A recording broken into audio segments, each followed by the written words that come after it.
akan mereview berita yang berkaitan dengan materi implementasi HAM. Sebelumnya, perkenalkan saya Dinia Kusumati Putri dengan NIM akhir 001 dan rekan-rekan saya Firdayana Nizara dengan NIM akhir 032. Saya Dewi Fatmawati dengan akhiran NIM 072. Saya Widya Skarmadani dengan akhiran NIM 112. Kasus Trisakti tahun 1998 termasuk pelanggaran HAM berat masa lalu yang idealnya diselesaikan melalui mekanisme non-yudisial atau di luar pengadilan. Seusai bertemu dengan perwakilan mahasiswa Trisakti, Muldoko menyebut kasus itu dapat diselesaikan melalui Komisi Yudisial, Kebenaran dan Rekonsiliasi. Pemerintah, kata Muldoko, terus mengupayakan penyelesaian dugaan pelanggaran HAM berat secara yudisial dan non-yudisial. Sementara Presiden Badan Eksekutif Mahasiswa BEM Universitas Trisakti, Fauzan Raisal Misri, tetap mendesak kasus Trisakti diselesaikan melalui jalur hukum melalui pengadilan. Terhadap pelanggaran-pelanggaran HAM berat sebelum tahun 2000 dan setelah tahun 2000. Terhadap pelanggaran berat sebelum tahun 2000, maka perlunya dipikirkan pendekatan non-judicial. Memang pemerintah mengatakan ada jalur non-yudisial, ada jalur yudisial, tapi kami berharap hal ini bisa tetap dilakukan dengan jalur yudisial. Dalam artian ada rekomendasi yang kami sampaikan kepada pemerintah hari ini, bagaimana undang-undang mengenai Komnas HAM itu bisa direvisi terkait dengan kewenangan Komnas HAM itu sendiri. Saudara Kepala Staf Kepresidenan Muldoko menyatakan kasus Trisakti tahun 1998 termasuk pelanggaran HAM berat di masa lalu dan akan diselesaikan lewat jalur non-yudisial melalui Komisi Yudisial, Kebenaran dan Rekonsiliasi. Bagaimana hasil lengkap pertemuan Muldoko dengan perwakilan mahasiswa Trisakti? Sudah ada jurnalis Kompas TV Fajri Satrio. Fajri, lengkapnya seperti apa antara BEM dan juga Kepala Staf Kepresidenan Muldoko terkait dengan kasus pelanggaran HAM berat Trisakti? Aiman dan juga saudara, memang benar perwakilan mahasiswa Universitas Trisakti bertemu Kepala Staf Kepresidenan Muldoko sebagai tindak lanjut dari aksi yang sudah dilakukan mahasiswa pada Kamis 12 Mei lalu untuk membahas sejumlah kasus dugaan tentang pelanggaran hak asasi manusia. Dan kedatangan mahasiswa untuk mempertanyakan kepada pemerintah dalam menyelesaikan persoalan HAM tersebut. Dan baik untuk yang terjadi pada mahasiswa Trisakti maupun pelanggaran HAM lainnya. Dan sejumlah isu lainnya pun turut dibahas yang menyangkut HAM yang belum tuntas, terutama yang terjadi pada 12 Mei 1998. Mahasiswa juga menyinggung keberlanjutan mengenai kesejahteraan keluarga korban dari 12 Mei 1998 dan juga gelar pahlawan untuk perjuangan reformasi dan pengadilan untuk pelaku pelanggar HAM pada 1998. Menanggapi hal tersebut, Aiman dan juga saudara, Kepala Staf Kepresidenan Muldoko memastikan bahwa pemerintah tidak tinggal diam dan tetap menjadikan pelanggaran HAM masa lalu sebagai prioritas. Dan ia menegaskan bahwa pemerintah terus mengupayakan penyelesaian dugaan pelanggaran HAM yang berat baik secara yudisial maupun non-yudisial. Dan penyelesaian secara yudisial akan digunakan untuk kasus-kasus dugaan pelanggaran HAM berat baru yang terjadi pemberlakuan Undang-Undang Nomor 26 Tahun 2000 tentang Pengadilan HAM. Dan sementara untuk kasus-kasus dugaan pelanggaran HAM berat masa lalu terjadi sebelum November tahun 2000, dan Muldoko akan memprioritaskan dengan penyelesaian melalui pendekatan non-yudisial seperti melalui Komisi Kebenaran dan Rekonsiliasi atau KKR. Dan Muldoko juga menjelaskan bahwa Undang-Undang Nomor 26 Tahun 2000 tentang Pengadilan HAM memang memungkinkan penyelesaian pelanggaran HAM berat masa lalu di pengadilan. Namun menurut Muldoko sendiri tentu harus menunggu putusan dari DPR. Dan meskipun pengadilan belum bisa digelar, Muldoko menegaskan pemerintah tetap mengupayakan agar korban tetap mendapatkan bantuan dan pemulihan dari negara. Dan pada tanggal 12 Mei 2022 yang lalu, Aiman dan juga saudara, Menteri BUMN memberikan bantuan perumahan kepada 4 keluarga korban Trisakti, dan pemerintah melalui Kemenko Polhukam tengah memfinalisasi rancangan kebijakan yang non-yudisial, Komisi Kebenaran dan Rekonsiliasi, dan memastikan pengadilan HAM terus berjalan. Aiman. Ya, Fajri, apakah kemudian disampaikan bentuk Komisi Kebenaran dan Rekonsiliasi? Kita tentu familiar dengan istilah ini yang dulu pernah juga dilakukan, tapi kemudian tidak ada efek yang kemudian bisa memuaskan dari kedua belah pihak. Apakah kemudian disebutkan bagaimana bagi para korban, bagaimana bagi para terduga pelaku?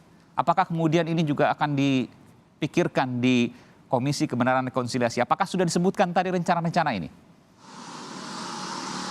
Ya, untuk saat ini memang dari pihak pemerintah sendiri ingin terus mengusahakan Aiman untuk mengungkap dari para korban HAM pada tahun 1998.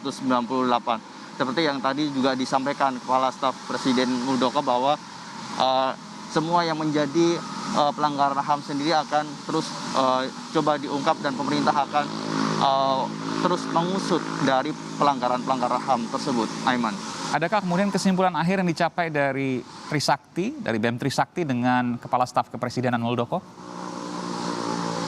Ya, dari Kepala BEM Trisakti ini menginginkan bahwa tidak hanya non-yudisial, namun juga pelanggaran HAM yang sudah terjadi pada korban 1998 juga diinginkan untuk dilakukan proses yudisial agar semua bisa terlihat kebenarannya, begitu Aiman. Baik, terima kasih.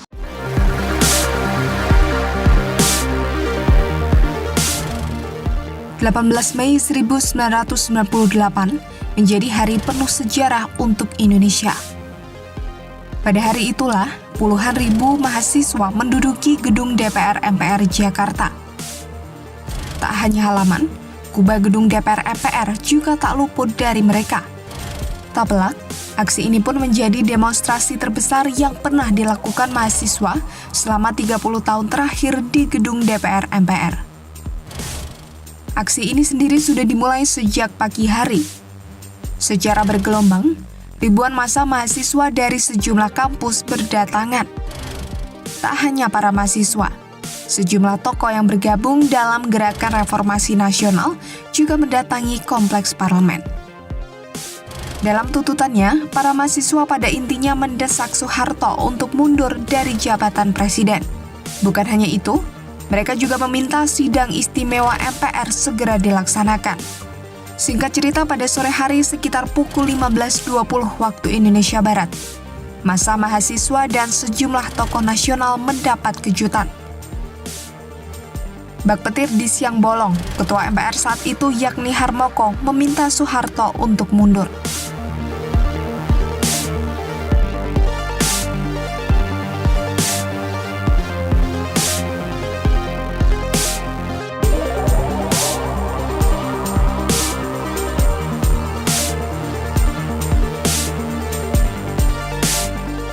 Semakin besarnya tuntutan di gedung DPR MPR pada hari itu, tak pelak membuat Soeharto dan Orde Baru kian terdesak.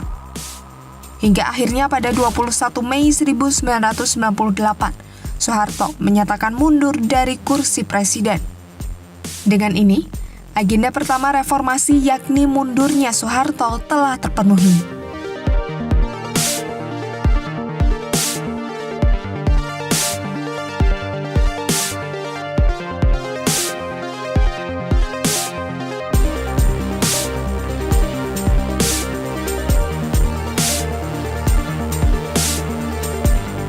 Pada 12 Mei 1998 atau bertepatan dengan 24 tahun yang lalu, demonstrasi besar-besaran menentang pemerintahan Orde Baru terjadi. Kejadian tersebut dikenal dengan tragedi Trisakti karena terdapat 4 mahasiswa dari Universitas Trisakti yang gugur dalam peristiwa tersebut. Keempat mahasiswa tersebut tewas tertembak di dalam kampus saat mengikuti demonstrasi yang menuntut turunnya Soeharto dari jabatan presiden. Kekejaman aparat dengan alibi untuk meredakan demonstrasi pada mahasiswa saat itu masih mendapat sorotan hingga saat ini. Akibat kejadian tersebut, perlawanan mahasiswa dalam menuntut reformasi semakin besar. Puncaknya terjadi pada 21 Mei 1998 saat Presiden Soeharto resmi mengundurkan diri dari jabatannya serta menandai akhir dari rezim Orde Baru yang berkuasa selama 32 tahun. Lantas, bagaimana kronologi kejadian tragedi Trisakti dan siapa saja korbannya?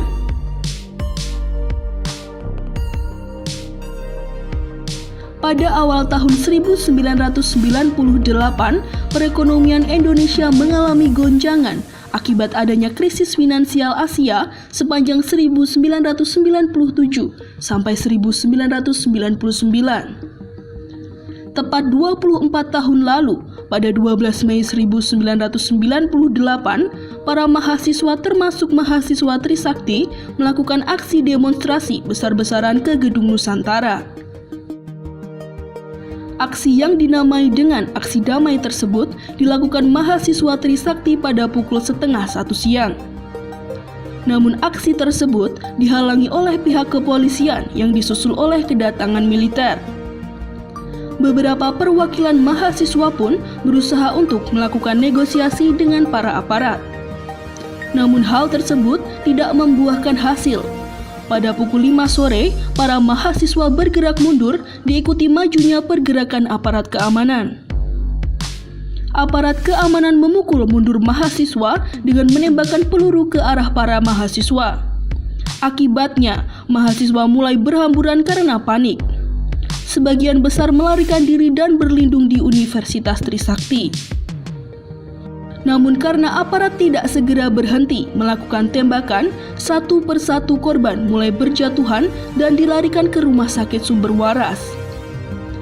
Tembakan dari aparat berasal dari berbagai penjuru, salah satunya adalah flyover Grogol dan jembatan penyeberangan. Selain itu, aparat tidak hanya menembaki mereka dengan peluru karet, tetapi juga dengan peluru tajam. Insiden tersebut menewaskan 6 orang korban dan dipastikan 4 diantaranya adalah mahasiswa Trisakti.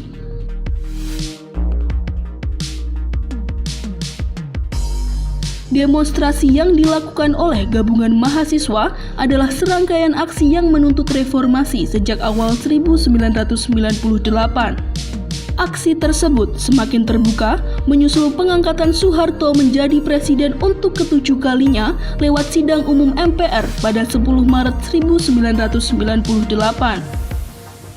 Para aktivis menilai jika pemerintahan Orde Baru telah banyak melakukan korupsi, kolusi, dan nepotisme hingga menyeret negara ke dalam krisis moneter. Sehari setelah tragedi Trisakti, pada 13 Mei 1998, Rektor Universitas Trisakti saat itu, Profesor Dr. Mudanton Murtejo, mengumumkan bahwa ada 4 mahasiswa Trisakti yang gugur saat mengikuti demonstrasi. Selain itu, terdapat juga 2 korban tewas dari universitas lain, sehingga jumlah korban tewas pada tragedi Trisakti berjumlah 6 orang.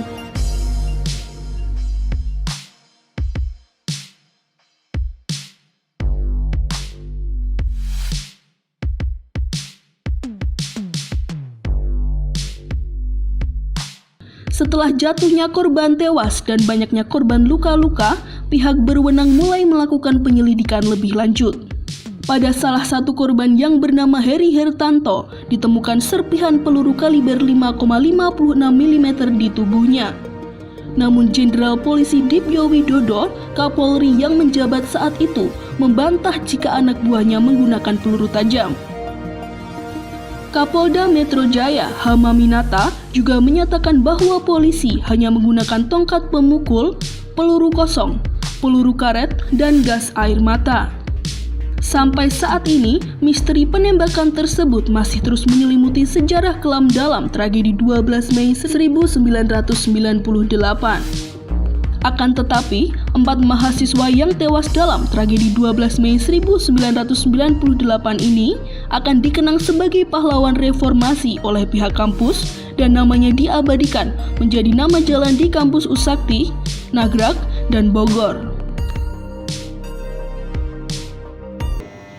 Saya di sini akan mendeskripsikan mengenai kasus tentang tragedi Trisakti. Tragedi Trisakti adalah peristiwa penembakan mahasiswa Universitas Trisakti oleh aparat keamanan pada 12 Mei 1998. Peristiwa ini merupakan puncak dari gelombang demonstrasi mahasiswa yang menuntut reformasi dan berujung pada runtuhnya rezim Orde Baru.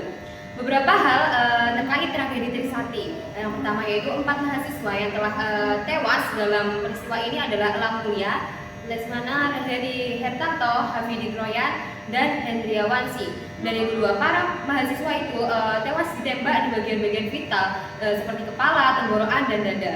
Yang ketiga, peristiwa ini terjadi akibat ketegangan politik dan ekonomi pada masa Orde Baru. Peristiwa ini menunjuk pelanggaran pada sila kedua dan sila kelima pada Pancasila. Tragedi Trisakti menjadi catatan kelam bagi demonstrasi Indonesia. Untuk memperingati perjuangan para mahasiswa, setiap tanggal 12 Mei diperingati sebagai Hari Peringatan Tragedi Trisakti. Proses hukum kasus Trisakti itu berjalan, namun keluarga korban dan mahasiswa itu merasa kecewa karena pelaku penanggung jawabnya terutama tidak diberi pengadilan. Pada tahun 2000, DPR membentuk Pansus Trisakti Semanggi 1 dan Semanggi 2 untuk memantau proses penyelesaian kasus tersebut. Tragedi Trisakti juga ada penyebabnya, yakni krisisnya ekonomi. Krisis moneter pada tahun 1997 yang memicu inflasi, pengangguran, dan kemiskinan. Yang kedua, penyebabnya yaitu pada saat kebijakan Orde Baru. Kebijakan pemerintah yang tidak efektif dan lamban dalam menangani masalah ekonomi. Yang ketiga, penyebabnya terjadi pada korupsi, kolusi, dan nepotisme yang merajalela di kalangan pejabat pemerintah. Pada politik ordernya, pemerintahan Orde Baru menggunakan aparat keamanan untuk meredam kritik dan perlawanan politik. Tragedi Trisakti terjadi ketika mahasiswa Universitas Trisakti melakukan aksi damai menuntut Bapak Soeharto turun dari jabatannya. Aksi ini dihalangi oleh pihak Polri dan dibantu oleh pihak militer. Aparat keamanan kemudian menembakkan peluru ke arah mahasiswa sehingga dapat menewaskan Lesmana, Heri Tritanto, Hafidin, dan Hendriawansi yang berjumlah 4 mahasiswa. Tragedi Trisakti menjadi titik balik yang memicu demonstrasi besar-besaran di berbagai kota. Peristiwa ini juga menjadi salah satu momen paling tragis dalam sejarah di Indonesia. Tragedi Trisakti 1998 menjadi pemicu utama jatuhnya rezim Orde Baru dan Presiden Soeharto yang telah berkuasa lebih dari 30 tahun, sehingga membuka jalan bagi era reformasi dan perubahan politik yang signifikan di Indonesia. Setelah tragedi ini, Indonesia memasuki fase demokratisasi dengan amandemen Undang-Undang Dasar 1945 yang memperkenalkan desentralisasi kekuasaan dan kebebasan yang lebih luas. Kebebasan berpendapat dan partisipasi politik masyarakat meningkat dengan sistem multipartai dan pemilu yang lebih terbuka dan adil. Tragedi tersebut juga memperkuat kesadaran akan pentingnya hak asasi manusia dan mendorong gerakan ke arah pembangunan sistem hukum yang lebih adil. Jabaran tersebut merupakan dampak positif dari tragedi ini. Sedangkan dampak negatifnya yang pertama ada kehilangan nyawa dan cedera. Tragedi Trisakti mengakibatkan tewasnya 4 mahasiswa Universitas Trisakti yang sedang berdemonstrasi dan banyak mahasiswa lainnya yang terluka baik secara fisik dan juga mental. Yang kedua, kerusuhan dan kekerasan sosial. Tragedi ini memicu gelombang kerusuhan besar di Jakarta dan beberapa daerah lainnya. Yang ketiga, krisis ekonomi. Tragedi Trisakti turut memperburuk krisis ekonomi yang tengah melanda Indonesia pada waktu itu. Yang keempat, ada polarisasi sosial dan etnis. Kerusuhan yang terjadi setelah tragedi Trisakti memperburuk tegangan sosial, khususnya ketegangan antara kelompok etnis. Nah, untuk saran dan solusi dari pelanggaran HAM ini, dan pelanggaran HAM ini kan termasuk ke dalam pelanggaran HAM yang berat. Untuk saran dan solusinya yaitu yang pertama yaitu penegakan hukum yang tegas dan adil, kemudian pemulihan hak korban, yang ketiga pendidikan dan penyuluhan HAM, yang keempat penciptaan keadilan transisional, kemudian yang kelima penerapan sanksi internasional dan diplomasi seperti penerapan sanksi internasional terhadap negara atau individu yang terlibat dalam pelanggaran HAM, maksudnya pelanggaran HAM berat. Nah, ini bisa berupa embargo ekonomi, larangan bepergian, dan pemangkuan aset. Kemudian yang keenam, pengawasan dan monitoring internasional. nasional. Yang ketujuh, mengutamakan peran masyarakat sipil. Sekian penjelasan dari kelompok kami, kurang lebihnya mohon maaf. Wassalamualaikum